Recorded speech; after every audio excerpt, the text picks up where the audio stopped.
যুক্তরাষ্ট্র ইসরায়েলি জোটের বিরুদ্ধে ইরানের যুদ্ধ চতুর্থ সপ্তাহে এসে গড়িয়েছে। যুদ্ধের এই পর্যায়ে এসে তথ্যযুদ্ধের মাধ্যমে নিজেদের জাহির করার চেষ্টা করছে দুই পক্ষই। সম্প্রতি কুয়েতের আকাশে একটি মার্কিন F-15 ফাইটার জেট ভূপাতিত করার দাবি করেছিল ইরান। ইতিহাসে এটি কোনো মার্কিন F-15 ভূপাতিত করার প্রথম কোনো ঘটনা বলে দাবি করা হচ্ছিল। তবে ইরানের সেই দাবিকে কঠোরভাবে নাকচ করে দিয়েছে মার্কিন সেন্ট্রাল কমান্ড। একে ইরানের পরিকল্পিত অপপ্রচার হিসেবে বর্ণনা করেছে তারা।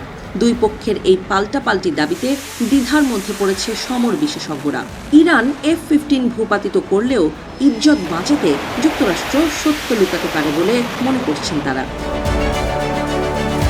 এদিকে সামাজিক মাধ্যম এক্সে মার্কিন সেন্ট্রাল কমান্ড জানায়, কুয়েতের আকাশে F-15 ভূপাতিত হওয়ার খবর সম্পূর্ণ ভুয়া। ইরান পরিকল্পিতভাবে বিভ্রান্তিমূলক তথ্য ছড়াচ্ছে এবং ভুয়া ছবি ব্যবহার করে এমন প্রচারণা চালাচ্ছে বলে দাবি করেছে তারা। এর আগে ইরান সীমান্তের কাছে কুয়েতের আকাশে একটি মার্কিন F-15 ধ্বংসের দাবি জানায় ইরান। যুদ্ধ বিমানটি হামলা চালাতে এলে সেটিকে শনাক্ত করে ভূমি থেকে নিক্ষেপযোগ্য মিসাইল দিয়ে আঘাত করার দাবি করে ইরানি বাহিনী। তবে বরাবরই এই ধরনের দাবিকে ভিত্তিহীন বলে প্রত্যাখ্যান করে আসছে যুক্তরাষ্ট্র।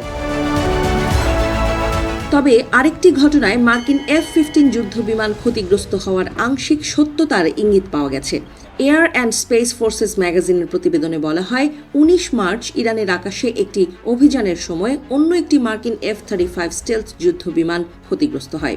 এতে পাইলট শার্প নেইলের আঘাতে আহত হন বলেও প্রতিবেদনে উল্লেখ করা হয়। যদিও F-35 ক্ষতিগ্রস্ত হওয়ার বিষয়ে বিস্তারিত তথ্য দেয়নি মার্কিন সেন্ট্রাল কমান্ড। অবশ্য একটি মার্কিন স্টেলথ বিমান যুদ্ধ মিশনের সময় ক্ষতিগ্রস্ত হয়ে জরুরি অবতরণ করেছে বলে জানিয়েছে তারা। তবে ধারণা করা হচ্ছে, ইরানের ছোড়া ভূমি থেকে নিক্ষেপযোগ্য মিসাইলের আঘাতেই যুদ্ধ বিমানটি ক্ষতিগ্রস্ত হয়েছে। অন্যদিকে ইরান যুদ্ধের উত্তাপের আঁচ এখন সরাসরি লেগে গেছে মার্কিন অভ্যন্তরীণ রাজনীতিতে। ডালাসে শুরু হতে যাওয়া কনজারভেটিভ পলিটিক্যাল অ্যাকশন কনফারেন্সে এবার মূল আলোচনার বিষয় হয়ে দাঁড়িয়েছে ইরান যুদ্ধ। এই দীর্ঘস্থায়ী যুদ্ধ এবং তেলের বাজারের অস্থিরতা আগামী নভেম্বরের মিড টার্ম নির্বাচনে পরাজয়ের কারণ হতে পারে বলে আশঙ্কা করছে ট্রাম্পের দল Republican party. Conservative political action কনফারেন্সে সবচেয়ে বেশি আকর্ষণ কেড়েছেন ইরানের নির্বাসিত যুবরাজ রেজা পাহলভি।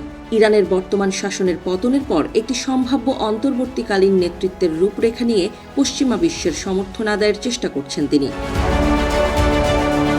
এদিকে শনিবার এই সম্মেলনে মূল ভাষণ দেবেন মার্কিন প্রেসিডেন্ট ডোনাল্ড ট্রাম্প। যুক্তরাষ্ট্র ইরান যুদ্ধকে কতটা টেনে নিয়ে যেতে চায়, ট্রাম্পের সেই ভাষণে পরিষ্কার হবে বলে মনে করা হচ্ছে।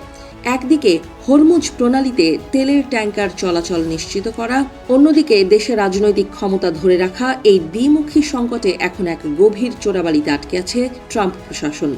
বিশেষজ্ঞদের মতে জ্বালানি তেলের দাম আর আসন্ন নির্বাচনের হিসাব নিকাশ ইরান যুদ্ধের চেয়েও ট্রাম্পকে বেশি দুশ্চিন্তায় ফেলেছে। তাই এই পরিস্থিতিতে আগামী শনিবার ইরান যুদ্ধ নিয়ে ট্রাম্প কী ভাষণ দেন, এর দিকে তাকিয়ে আছে গোটা বিশ্ব।